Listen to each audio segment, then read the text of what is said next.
O Jornal do Médio Vale TV recebe na tarde de hoje o deputado federal Gilson Marques, do Partido Novo.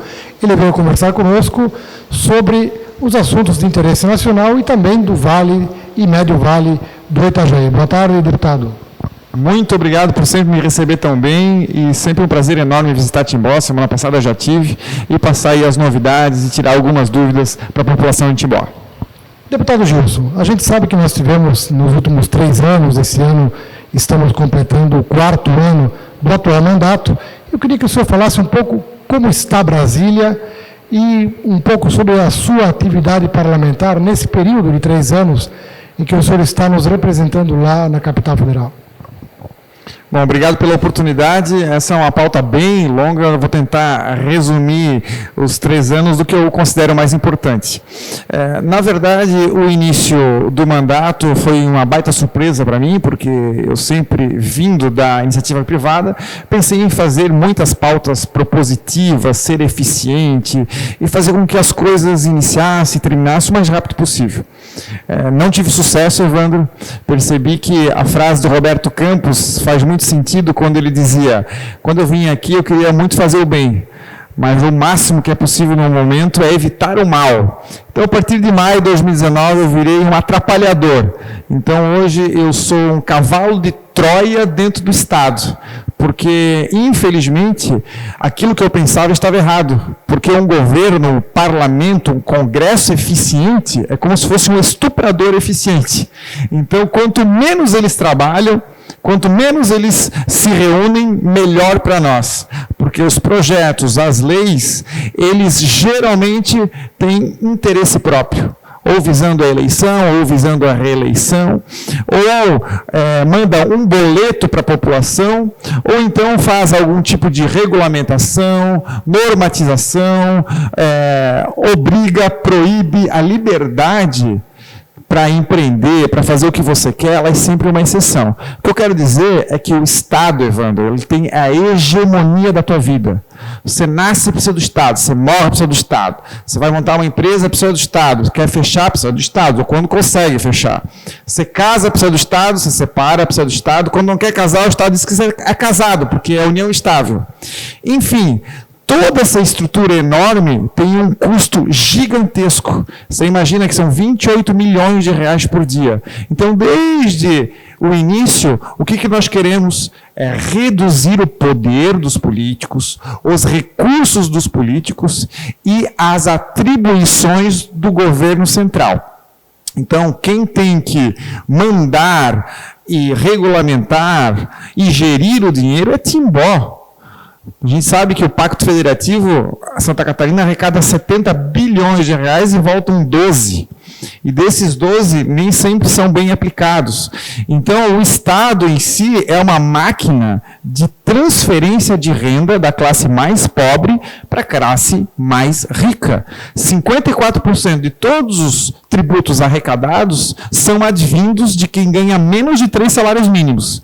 Então, o que acontece? O governo, os políticos arrancam de uma mão e dão com 2 ou 3 dedos. Prova disso agora é o fundão eleitoral. Foi aumentado para 5 bilhões de reais. Sabe quanto é 5 bilhões de reais? É 2 vezes mais, portanto, o dobro do que foi investido em saneamento básico em 4 anos. Para político utilizar. Então, o trabalho nesses 3 anos são sempre para reduzir esses absurdos. E a gente tem tido muito sucesso, claro, para resolver um problema macro, estrutural e de longo prazo, a gente está muito longe. Mas pequenas batalhas nós tivemos. Um exemplo, nesse caso, em 2020, nós, através de um destaque nosso, conseguimos retirar a obrigatoriedade da propaganda eleitoral gratuita. Gratuita só no nome, eram 500 milhões de reais o custo dessa propaganda. Conseguimos aprovar a emenda da Farra da Lagosta. Aliás, eu sou o único parlamentar deste mandato que conseguiu aprovar algo contra o STF, que todo mundo sabe como é difícil aprovar alguma coisa que se propõe em um mandato só, ainda mais contra o STF. Então, são pequenas batalhas que o nosso propósito vale a pena, e se tiveres alguma pergunta específica de algum ramo, eu vou ter o maior prazer em responder. Deputado Gilson, a gente sabe que uma das pautas do Partido Novo é a redução do tamanho do Estado e principalmente a questão da eficiência.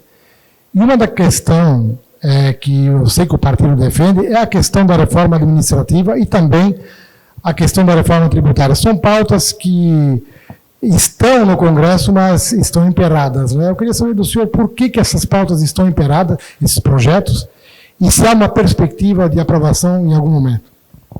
Vamos começar com a reforma administrativa.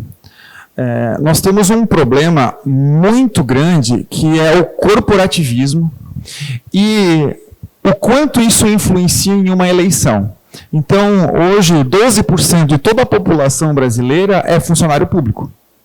E no Congresso, nós temos aproximadamente 30% de políticos, de parlamentares, que são funcionários públicos. Então, veja só, é muito difícil que eles votem algo contra eles mesmos ou contra a categoria deles. Os funcionários públicos, eles conseguem se mobilizar, eles têm recursos, eles têm um conhecimento muito maior do que grande parte da outra população, até por conta dos recursos que também recebem muito a mais do que a população, para fazer pressão através de corporativismo com os parlamentares. O que acontece? Não existe sindicato de maioria. Como não existe sindicato de maioria, aquela maioria que paga a conta de algo que está ficando cada vez mais inviável, não reclama. Quem reclama são as pessoas, os funcionários, no caso, os funcionários públicos, que eventualmente vão perder algum recurso ou algum direito. Então, os parlamentares, visando a eleição, a reeleição, sempre ficam mais sensíveis a essas demandas. Então, hoje, o problema do Brasil nem é tanto a quantidade de funcionários públicos, porque nós temos menos funcionários públicos do que a média da OCDE, por exemplo. Mas o valor que eles recebem é muito grande. Nós gastamos aí em torno de 14% do PIB para funcionalismo público. Nós gastamos aí em torno de 14% para folha de pagamento. Isso é a mesma quantidade do que se gasta com saúde, segurança e saneamento básico juntos. Então, o Estado, ele inverteu a sua necessidade primordial, a sua justificativa primordial. Então, nesse cenário, o parlamento, principalmente em ano de eleição, não vai entrar nesse vespeiro.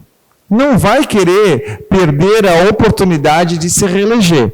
O que vai acontecer é eles pautarem e votarem essas pautas, por exemplo, flexibilização da lei de ficha limpa, que foi o que votaram, aumento do fundão, que foi o que votaram, a PEC da impunidade, que foi o que foi apreciado, enfim, tudo pautas para aumentar a possibilidade de reeleição. A reforma administrativa, ela faz exatamente o contrário, porque diferente da reforma previdenciária lá de 2019, a população, ou a maioria da população, entendeu de que aquilo era necessário naquele momento, pressionou os parlamentares, que acabou a maioria votando a favor. Não é o caso da reforma administrativa. Se fizer uma pesquisa, não é certo que o voto da maioria da população seria favorável a ela. Essa é uma grande dúvida. Com relação à reforma tributária, o problema é relacionado a um princípio que chama tragédia dos comuns. O que significa isso? É como se eu e você, Evandro, fosse jantar e quem fosse pagar a conta é a mesa ao lado. Quando acontece isso, nós não estamos preocupados em qual comida nós vamos escolher no cardápio, nem a quantidade. Provavelmente vamos pedir mais do que precisamos a um preço maior, porque é a mesa do lado que vai pagar. Na reforma tributária, ninguém quer perder a imunidade, a isenção fiscal, ninguém quer perder o protecionismo, ninguém quer perder o seu benefício. Então, por exemplo, e às vezes até com razão, por exemplo, uma fábrica de refrigerante que está lá na Zona Franca de Manaus. Já foi feito um investimento, fez o galpão, comprou as máquinas por conta dos benefícios da Zona Franca. Agora nós vamos cortar.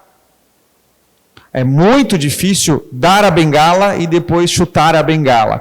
Então, a reforma tributária, ela retira, iguala diversos benefícios de diversos setores da economia. Isso gera uma pressão enorme para aqueles setores e localidades que vão perder esses benefícios a se posicionarem contra a reforma. Um outro detalhe é de que, de fato, essa reforma ela ficou confusa. Ela tem 2 projetos que tramitam na Câmara e tem um outro projeto que veio em separado, advindo do Ministério da Economia. A gente disse que veio parcelada a proposta. A ideia era aglutinar essas propostas e fazer uma só reforma, o que tornou muito difícil essa análise, não tem consenso, ficou um prazo de transição muito ruim, de 10 anos, onde se a ideia era facilitar, nós teríamos que então conviver com o atual sistema, com o futuro e ainda com o de transição.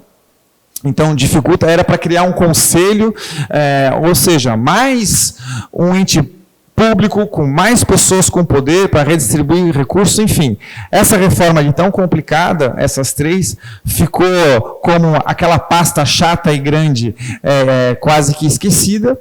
Para não dizer de que a notícia é só ruim, Evandro, tem uma proposta de reforma, que é a PEC 7, foi aprovada no início desse ano, no final do ano passado, na CCJ.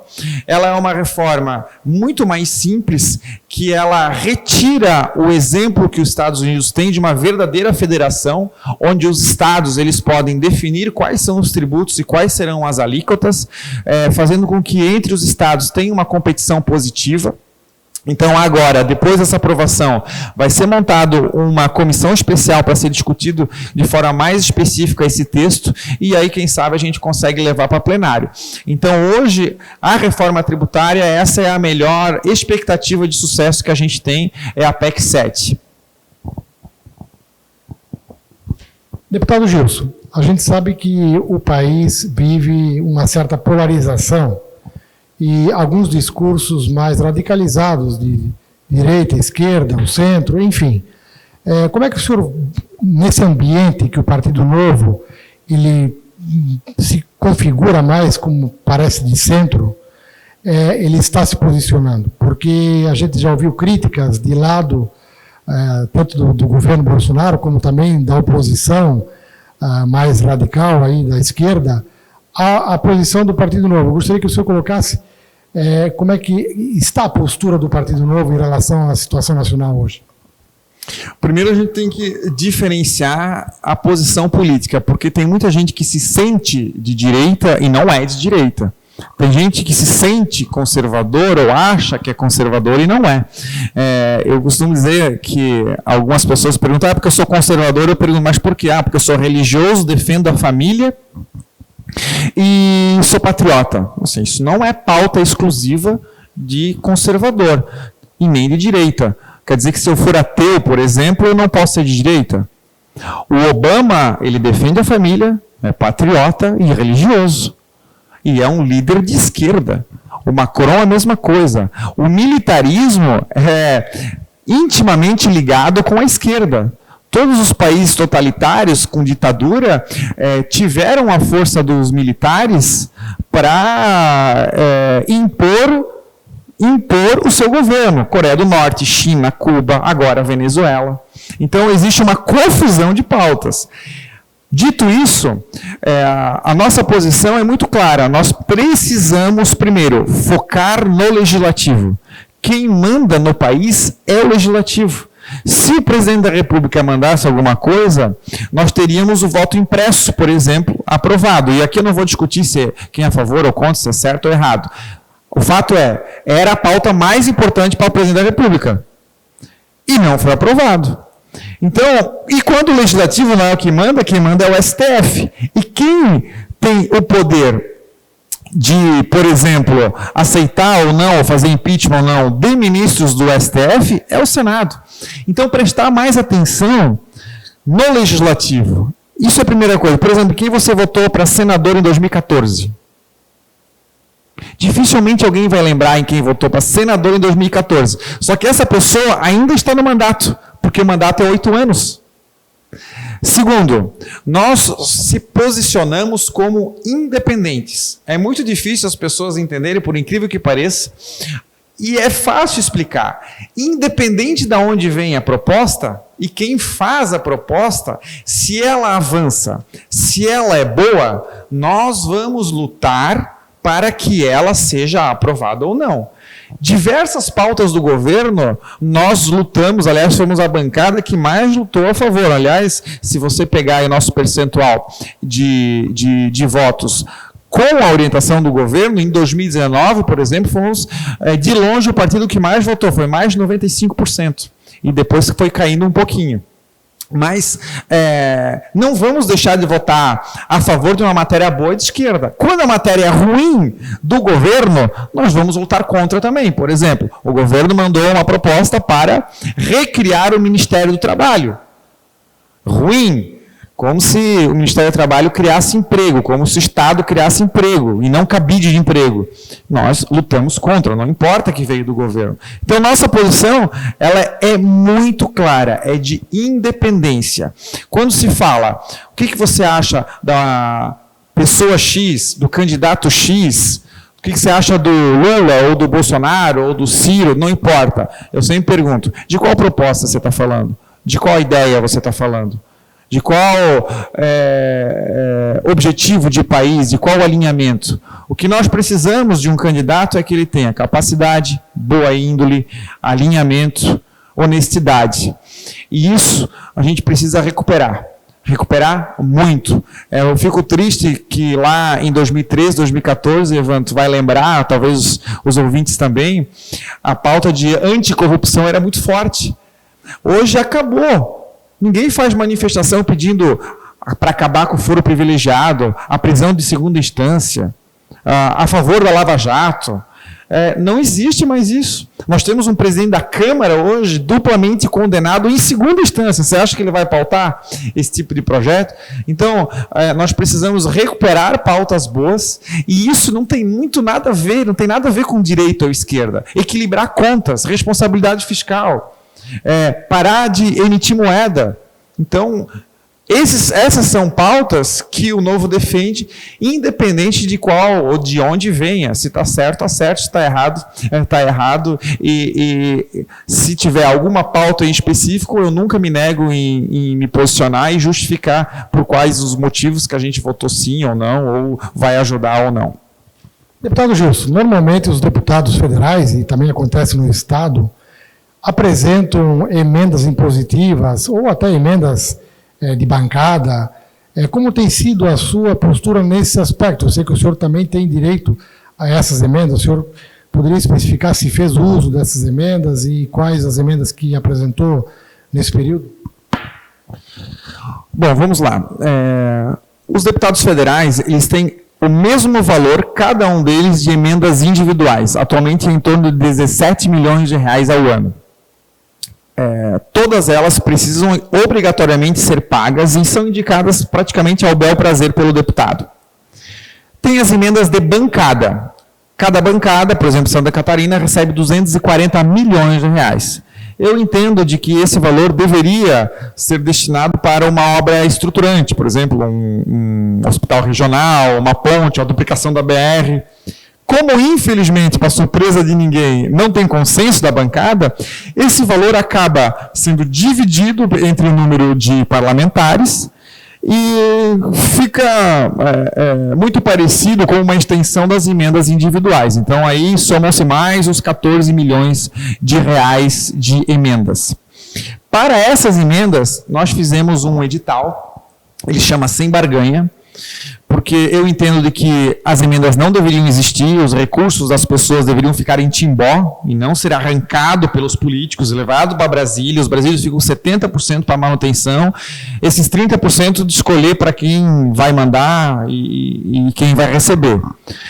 Nós fizemos esse edital para ser o mais justo possível, para a pessoa não precisar ir para Brasília, pegar o avião, pagar frigobar, passagem aérea, hotel, para ir lá e tirar foto parlamentar. Então, o vereador, o presidente da entidade, vai lá e cadastra, a gente faz uma análise da gestão, o número de pessoas que serão beneficiadas com aquele projeto, se outros parlamentares já enviaram recursos, se o orçamento está ok.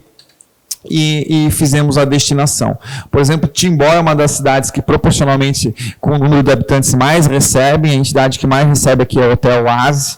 Inclusive, nós enviamos um valor muito robusto em ano de pandemia, por conta da responsabilidade que o hospital aqui de Timbó ficou para atendimento emergencial e de UTI pela pandemia do combate ao Covid.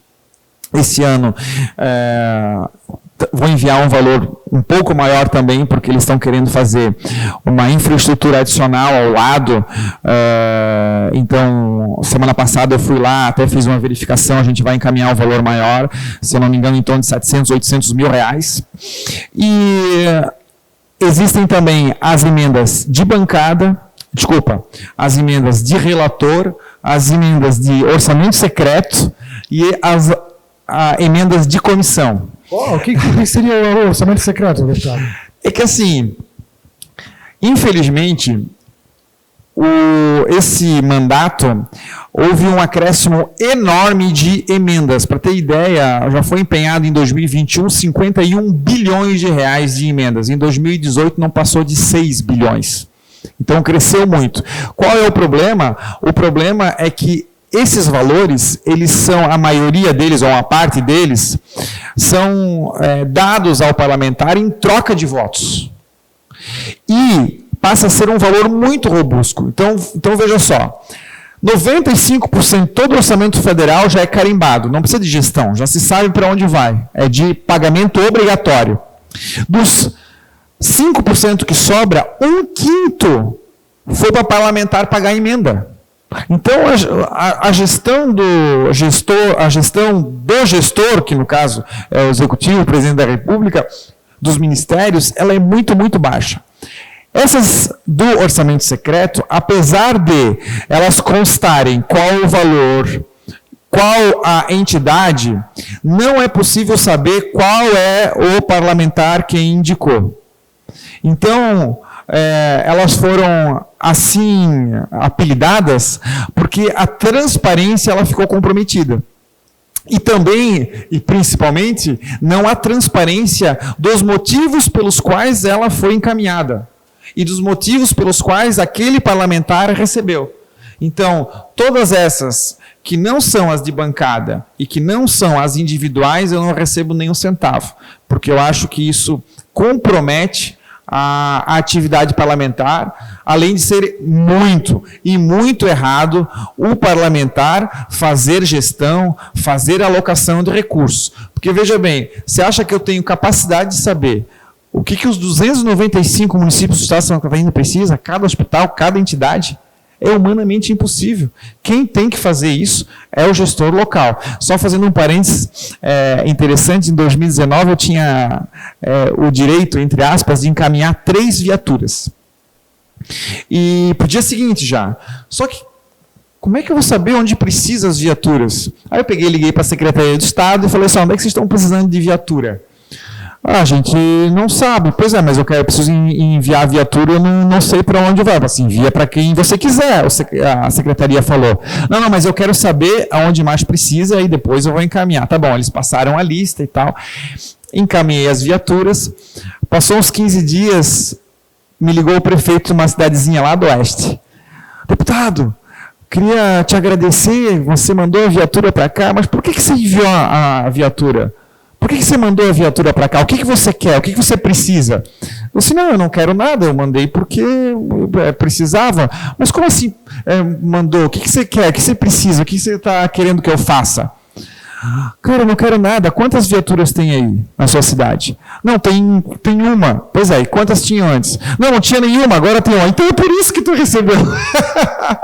Então, os políticos estão acostumados, e os prefeitos... a trocar. A pagar votos anteriores ou receberem promessas de votos futuros. Tanto que uma das críticas que eu recebo, de fato é verdade, eu faço pouca comunicação, pouca divulgação das emendas que eu envio. Dificilmente vai ter uma foto minha cortando faixa, tirando foto com aparelho de raio-x, abraçado com o prefeito, porque eu me sinto envergonhado de entregar algo que não passa de uma obrigação e que eu sei que foi arrancado em uma parte muito maior das pessoas, entendeu?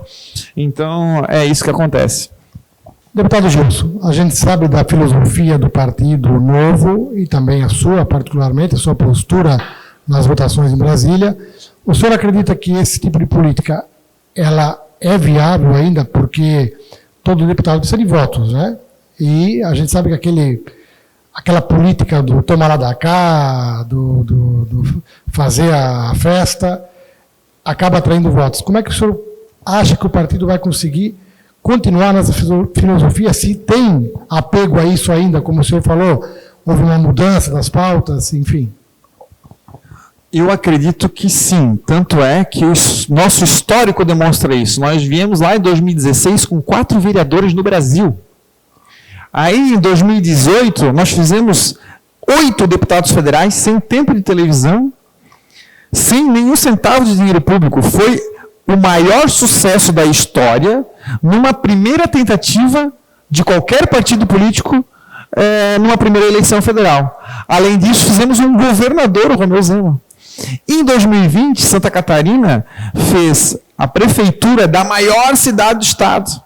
Fez 10 vereadores. Então, a nossa estrutura ela é muito maior e nosso crescimento ela é exponencial. Lembrando que nós só disputamos eleição em 2020 em 6 municípios e nos 6 municípios nós elegemos vereadores. Então nós temos um tiro de sniper. Em 2022, a nossa expectativa ela é maior ainda. Por quê? Porque vamos lançar candidato a governador do estado, a senador, a deputados estaduais, deputado federal, todas com nominata completa. Ah, Gilson, mas é difícil, porque você não usa dinheiro público, os outros usam, os outros fazem essa política do toma lá da cá e tal. Sim, concordo, é mais difícil.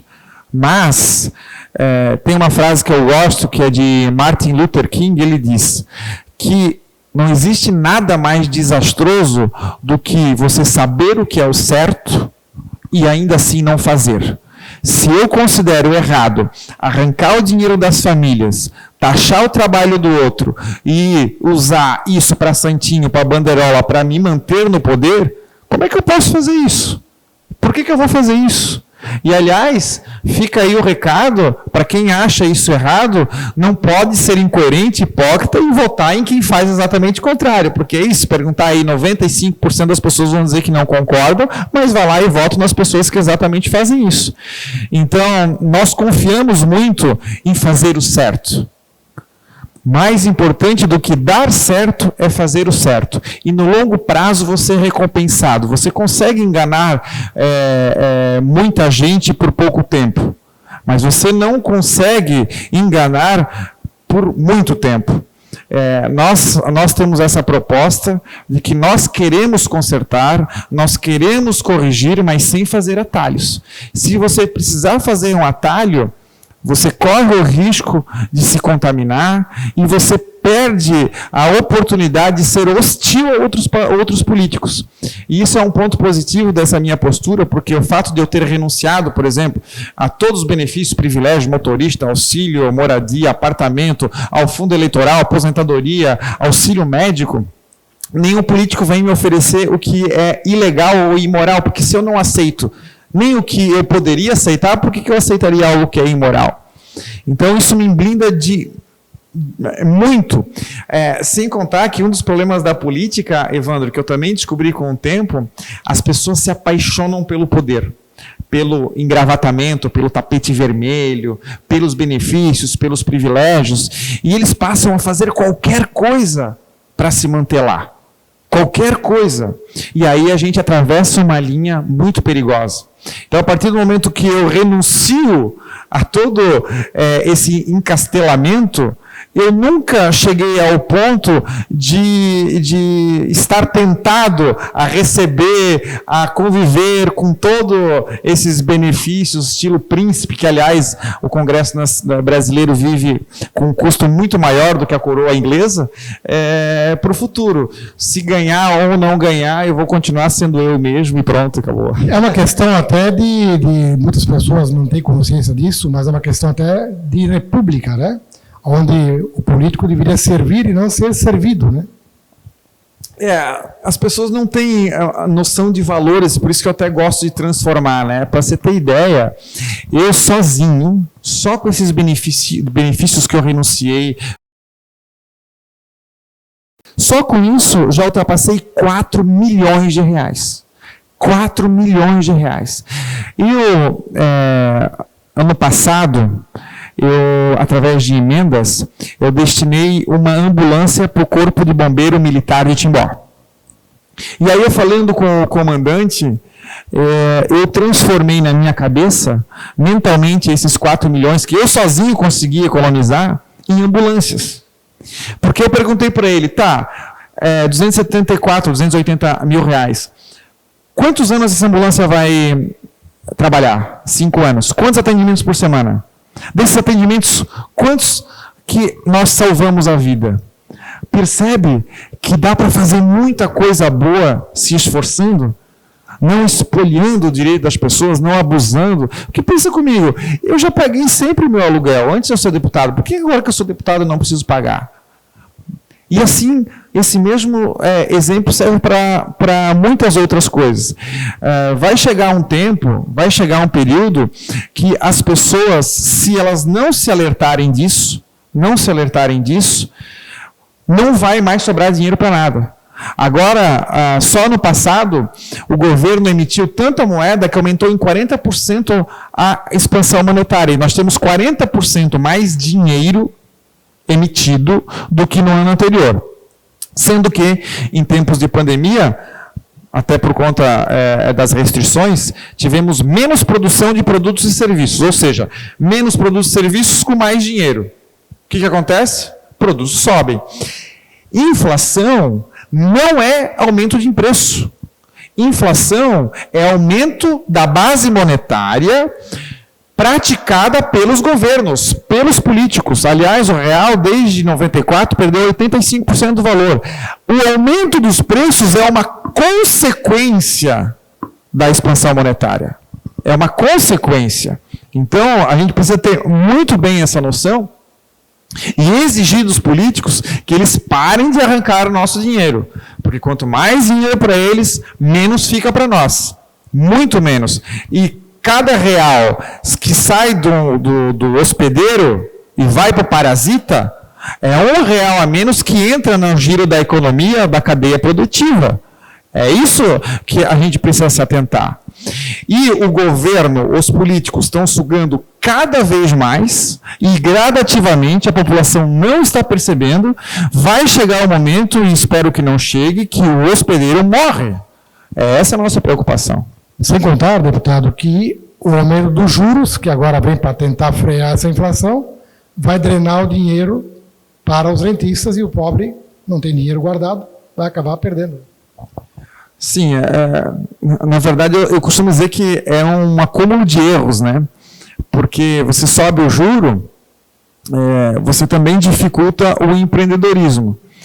Hoje o sistema bancário ou é muito regulado, porque só tem 3 bancos privados, outros 2 são estatais.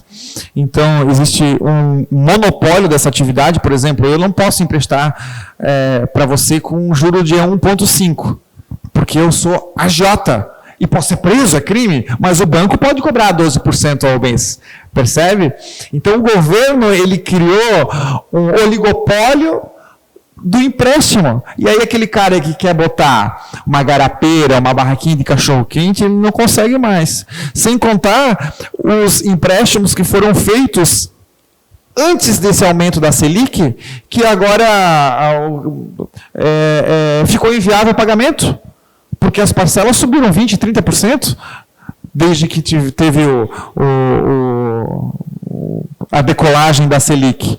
Então é muito ruim nós pensarmos de que uma pessoa, um governante ou um político lá de Brasília tomando, através da sua cabeça, qualquer atitude que vai intervir lá na economia e que não vai sofrer consequências.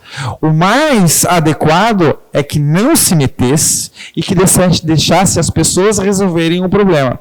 Eu sempre pergunto assim, qual é a atividade, o produto ou o serviço que o governo, que os políticos prestam mais rápido, melhor e mais barato que o setor privado. Essa reflexão é muito boa. E digo mais, o Congresso custa, a Câmara de Deputados custa 28 milhões de reais por dia. Será que o nosso cinegrafista aqui, que é gente boa, com esse valor no bolso, saindo do Brasil afora, fazendo bem, seria mais ou menos útil do que a Câmara de Deputados? O que a Câmara de Deputados fez para influenciar de verdade, positivamente, de impacto para as pessoas? Eu acredito hoje, fiamente, de que o que vai gerar impacto positivo é retirar essa despesa e deixar no bolso das pessoas, de maneira diluída. Porque metade da nossa vida, metade do nosso tempo, metade do nosso dinheiro vai para o Estado. Você trabalha até final do maio para pagar e para ter o quê em troca? Isso não é invenção minha, é dado.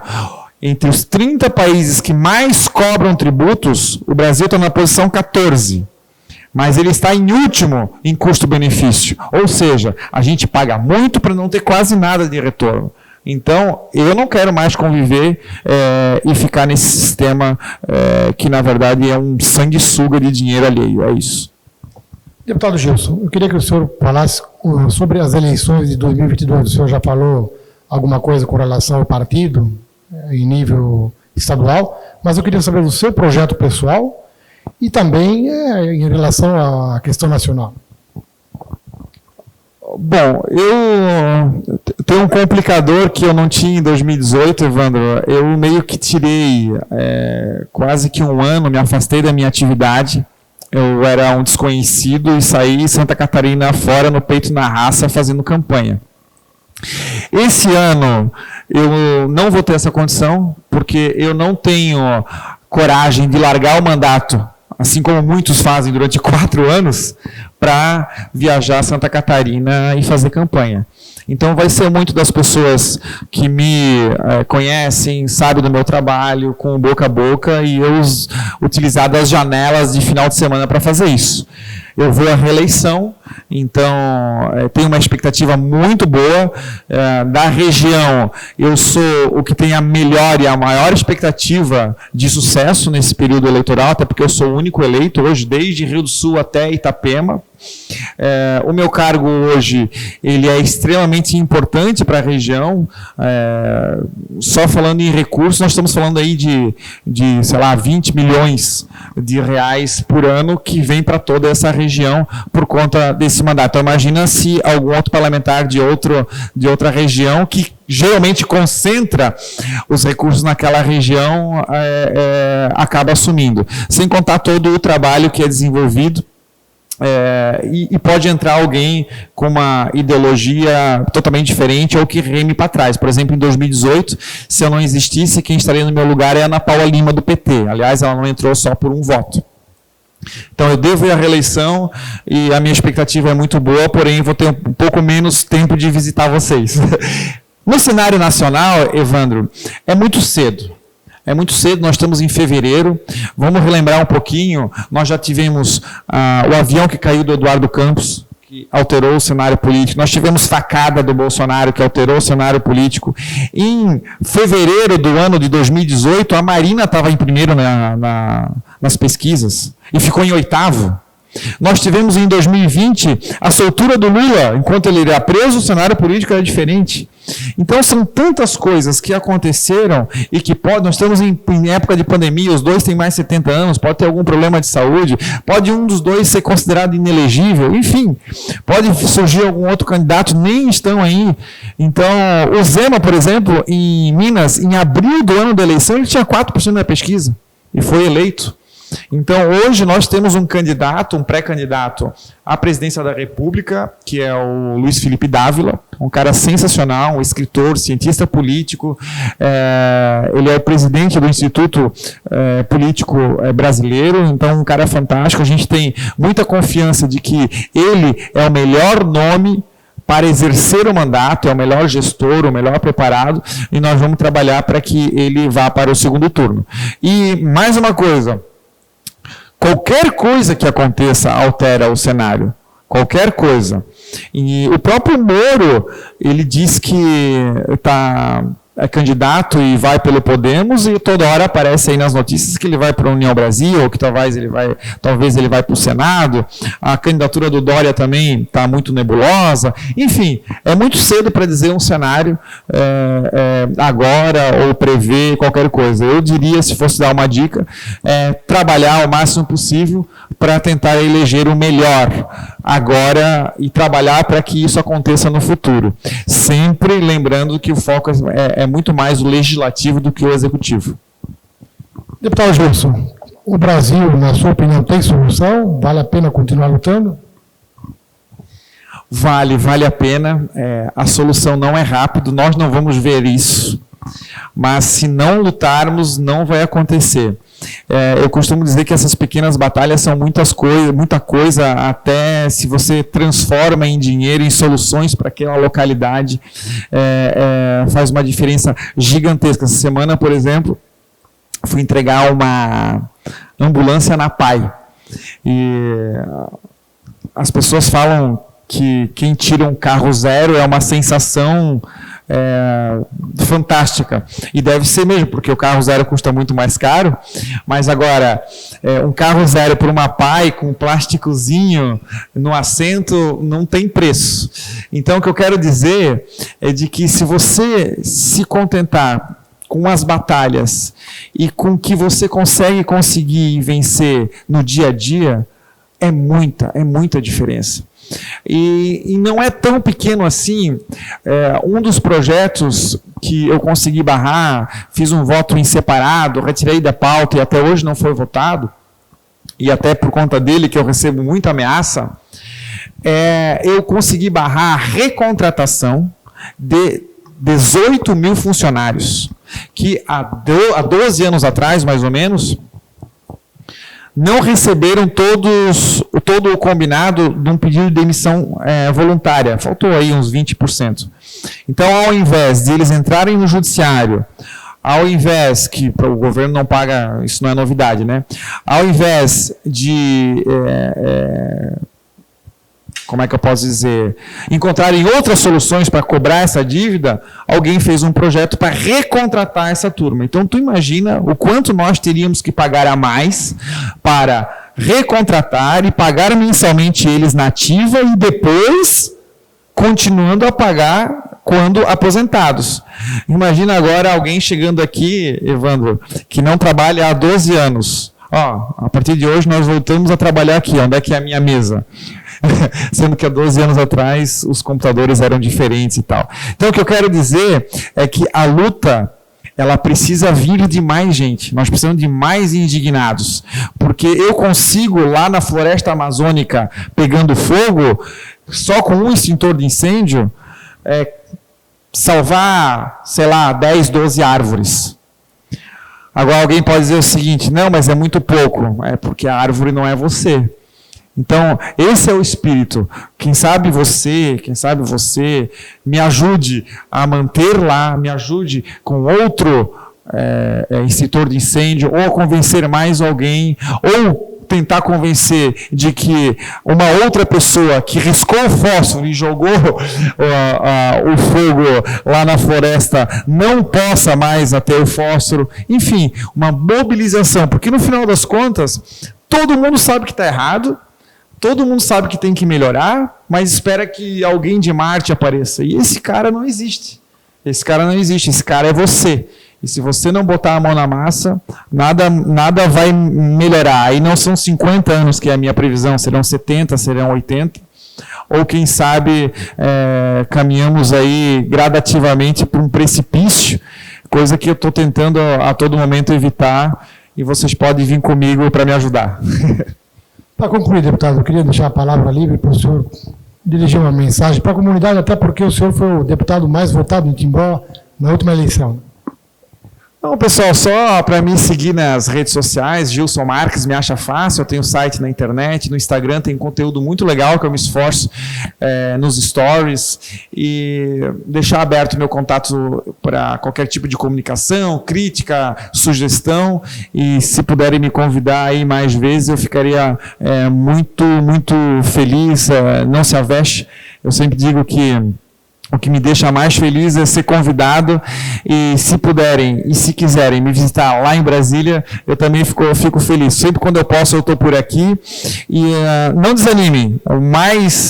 O mais sensacional da vida é você deixar o mundo melhor do que você chegou. Eu sempre peço para as pessoas refletirem, né? Qual é a tua crítica para o mundo? O que você acha que está errado? E segundo, o que você está fazendo para melhorar? Então, se todo mundo fizesse essa reflexão bem lá no íntimo e se esforçasse para que isso fosse concretizado e parasse de criticar o outro que talvez está tentando fazer alguma coisa, a gente não seria esse mundo tão injusto. E nós não esperaríamos tanto que um político, um salvador da pátria, salvasse nossa vida, quando é bem ao contrário. A solução não está nos políticos, a solução está nos professores, nos médicos, no pedreiro, no garçom, porque são essas pessoas que fazem a roda girar. O que a gente precisa é menos políticos. Atualmente os políticos agora estão recomendando até remédio. Uns dizem que tem que tomar determinado, outros dizem que não tem que tomar determinado remédio. Caramba! Cada um toma o remédio que quiser, ou define com o médico o seu remédio. Olha até que ponto a gente chegou no mundo político. Então a gente precisa retirar poder dos políticos. Acho que esse é o recado final. Muito obrigado, contem comigo, um grande abraço.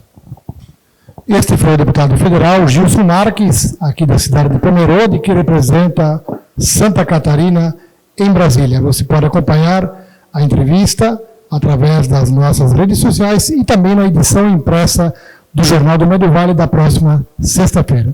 Obrigado e até a próxima.